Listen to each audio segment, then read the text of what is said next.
Et le messager n'a jamais été plus grand que le message. C'est toi, Seigneur. Combien Dieu est grand, chantons-le combien Dieu est grand, et tous verront combien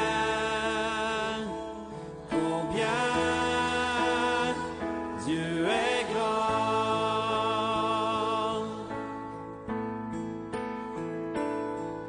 car d'âge en âge il vit. Et le messager n'a jamais été plus grand que le message. C'est toi, Seigneur. J'aime ta présence, Seigneur. J'aime ta présence, Seigneur. Alléluia. Nous saluons ta présence en ces lieux. Alléluia.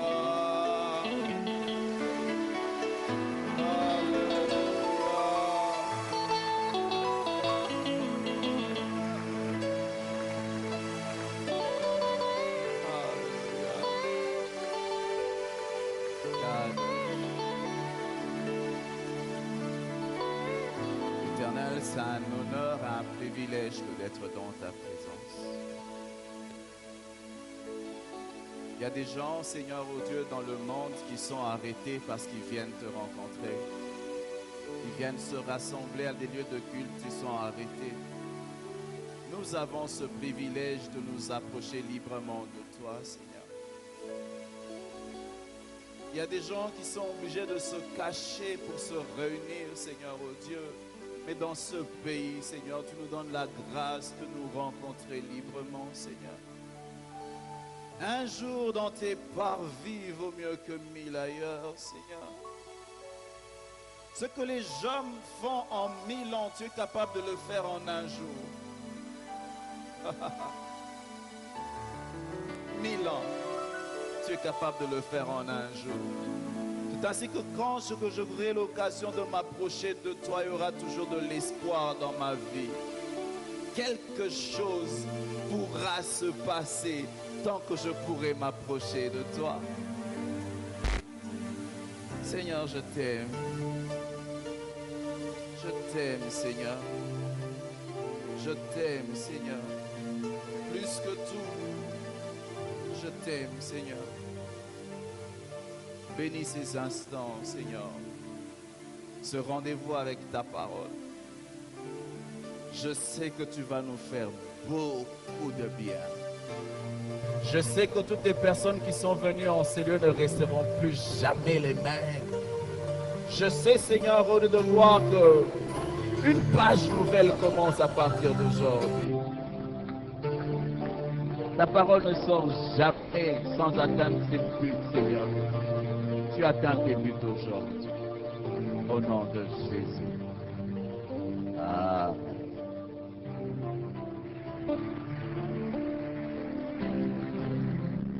Alléluia. Merci de m'accueillir chez vous et chez nous d'ailleurs, pas chez vous, chez nous. Merci encore au pasteur CB pour le privilège qu'il me donne de me tenir devant vous. Alléluia. Nous allons ouvrir nos Bibles dans le livre de Luc 18, 8. Je lirai seulement une petite partie. Nous lirons aussi dans 2 Timothée 4, 6 à 8. Ça sera mon passage de base. Et puis 2 Timothée 2, 3 à 5. Je répète, Luc 18, 8, partie B. 2 Timothée 4, 6 à 8. Et puis 2 Timothée 2, 3 à 5. Je commence par Luc 18, verset 8b, dans la dernière partie.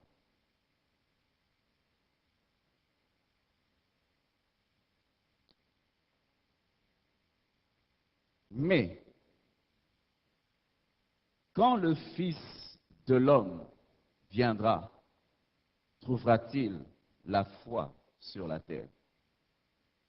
Mais quand le Fils de l'homme reviendra, trouvera-t-il de la foi sur la terre? 2 Timothée 4, 6 à 8. Car pour moi je sers déjà de libation et le moment de mon départ approche. J'ai combattu le bon combat, j'ai achevé la course, j'ai gardé la foi. Désormais la couronne de justice m'est réservée. Le Seigneur, le juste juge, me la donnera dans ce jour-là. Et non seulement à moi, mais encore à tous ceux qui auront aimé son avènement. 2 Timothée 2, 3 à 5. Souffre avec moi comme un bon soldat de Jésus. Il n'est pas de soldat qui s'embarrasse des affaires de la vie s'il veut plaire à celui qui l'a enrôlé. Et l'athlète n'est pas couronné s'il n'a pas combattu suivant les règles. Il faut que le laboureur travaille avant de recueillir les fruits. Comprends ce que je dis, car le Seigneur te donnera l'intelligence en toutes choses. Alléluia. Le thème du message d'aujourd'hui, c'est garder la foi. Garder la foi. Vous savez, lorsque vous lisez le passage des Écritures où Jésus est en train de parler en fait de la persévérance dans la prière. Mais on dirait qu'à un moment, alors qu'il parle de certaines choses, il s'arrête, il dit, ah, mais quand je vais rentrer, est-ce que je vais trouver la foi sur la terre? Quand vous lisez, vous demandez, pourquoi tu te poses cette question quand tu vas rentrer, si tu vas trouver la foi sur la terre? Mais c'est une question qui se pose. Quand je veux revenir, est-ce que je vais trouver la foi sur la terre? Quelle qualité de foi je veux trouver au milieu des hommes et des femmes? Vous savez que dans les derniers jours, il y aura des temps difficiles. Lorsque je pense aux temps difficiles dans les derniers jours, c'est des temps difficiles pour la foi. Alors Jésus se demande, quand je veux revenir, est-ce que je veux trouver la foi sur la terre? Quelle qualité de foi? Quel genre de foi? Vous savez, plus les années passent, plus les événements arrivent, je comprends de plus en plus la question du maître. Un jour, alors que j'étais en train de parler avec mon grand frère, on parlait des événements de temps de la fin, des choses qui sont en train d'arriver aujourd'hui. Alors on a commencé à donner un conseil à Jésus. On a dit à Jésus, hey, Jésus, salanoki ozonga, ozo perdre biso. Est-ce que vous n'avez pas cette impression? Il y a de plus en plus de gens qui abandonnent la foi, de plus en plus de scandales au milieu des chrétiens, de plus en plus. Alors on a donné un conseil à Jésus. Hey, Jésus, salanoki ozonga, batubazo pengwa. Quand le Fils de l'homme reviendra, trouvera-t-il de la foi sur la terre? Tu dois être capable de dire, Jésus, si tu ne trouves personne, au moins tu vas me trouver. Tu n'es pas responsable de la foi de l'autre. Tu ne peux pas contrôler la foi de l'autre. Mais tu es responsable de ta propre foi. Tu dois y veiller. Dis, Jésus, tu vas me trouver. Moi, je serai là. L'apôtre Paul, alors qu'il est en train de parler à Timothée, c'est dans une période spéciale de sa vie. Vous savez, le livre de 2 Timothée, c'est l'un des livres que l'apôtre Paul a écrit en prison alors qu'il n'avait plus d'espoir d'être libéré. Il sentait qu'il était en prison, mais il ne va pas s'en sortir. Pas d'espoir. Alors, lorsqu'il est en train d'écrire, c'est comme s'il donne un testament à son fils Timothée, qui était serviteur de Dieu. Un testament, des conseils de valeur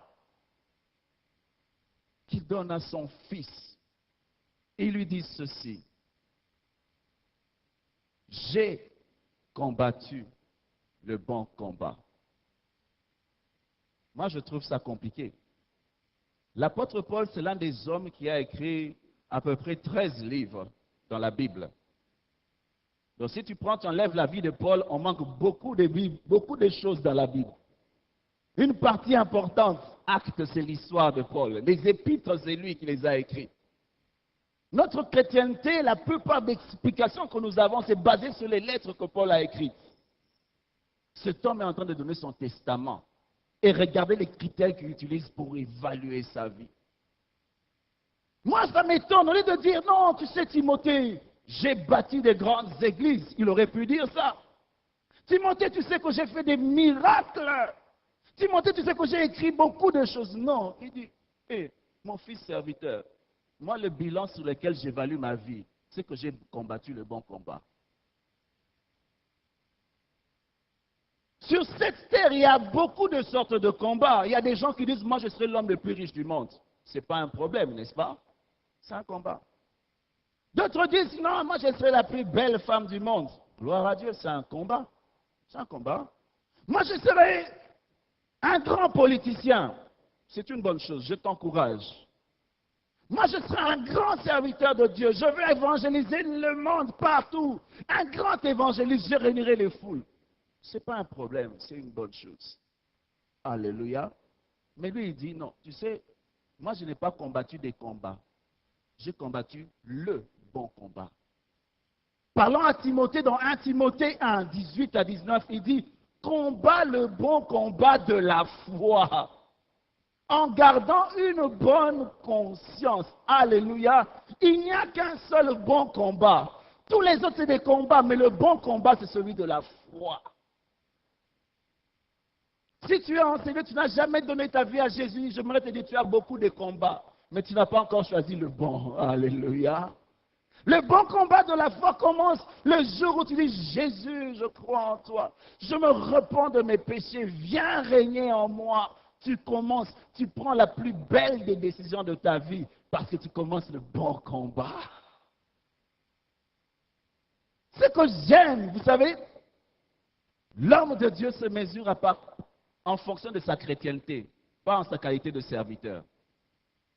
Lorsqu'il mesure sa vie, il dit, oh, je suis un bon chrétien. Je suis resté chrétien. Il ne dit pas, non, j'ai fait des miracles. Non, il dit, je suis chrétien. Je suis chrétien. Je suis chrétien. Le problème aujourd'hui, c'est que les chrétiens, quand ils donnent leur vie, par moment, ils oublient que c'est un combat. Quand tu te convertis, tu es jeté dans le champ de bataille. Le diable, sa principale cible dans ta vie, ce n'est pas d'abord ta santé. Je vais vous donner l'exemple de Job. Job, lorsque Dieu se vantait de lui, c'était par rapport à comment il vivait devant Dieu. Lorsque le diable a attaqué Job, le but, ce n'était pas de prendre l'argent de Job, ni de tuer ses enfants, non. Le but, c'était qu'en attaquant ces choses, il toucherait la foi de Job. Est-ce qu'on se comprend? Le diable, lorsqu'il te combat, il est en train de poursuivre ta foi, parce qu'il sait que tant que tu gardes ta foi, Dieu peut bâtir à partir de cela. Perds tout, mais ne lâche pas ta foi, parce que ta foi, c'est l'aéroport qui permet à Dieu de venir intervenir dans ta vie.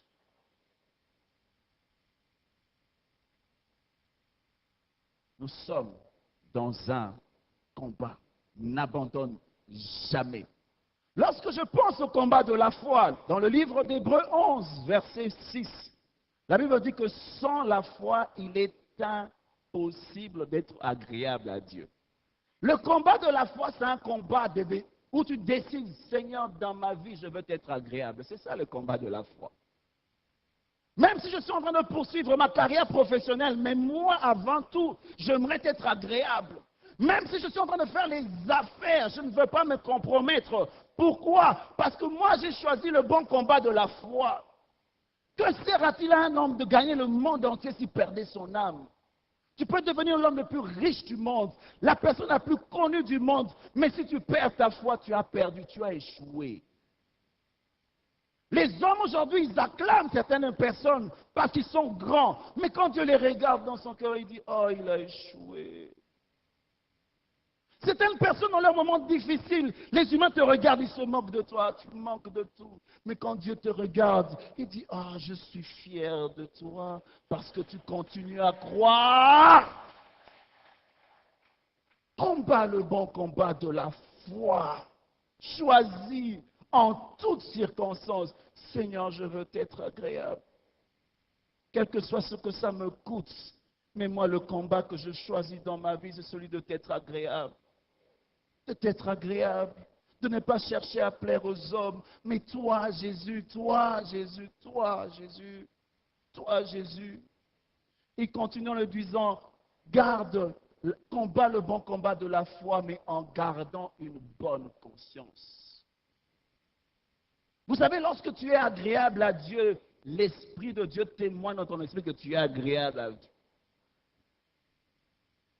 J'aime lorsque la Bible parle d'Enoch, qui dit qu'Enoch a marché avec Dieu, il ne fut plus. Pourquoi? Avant son enlèvement, il avait reçu le témoignage qu'il était agréable à Dieu. Garde une bonne conscience. Ne vis pas ta vie chrétienne devant le pasteur. Ce n'est qu'un homme, il y a beaucoup de choses qu'il ne voit pas. Ne vis pas ta vie chrétienne devant les humains. Vis ta vie chrétienne devant Dieu, et choisis d'avoir une bonne conscience. Heureux ceux qui ont le cœur pur, ils verront Dieu. Ils verront Dieu. Garde une bonne conscience. Ne corromps pas ta conscience. Ne te compromets pas. Marche à l'aise, même quand tu manques, même quand tu as, mais tu es tranquille. Je suis agréable à Dieu. L'apôtre Paul dit à son fils, combat le bon combat de la foi. Garde une bonne conscience. J'ai choisi en tout temps d'être agréable à Jésus. En tout temps. En tout temps. Vous savez, ces derniers temps, il y a des vieilles chansons qui montent dans mon cœur. Du genre, Nalingi Yesu. Nalingi Yesu. Ça me rappelle les débuts de ma foi. Je t'aime, Jésus. Je t'aime. Je t'aime. Plus que tout. J'aimerais continuer à t'aimer quand je serai plus connu,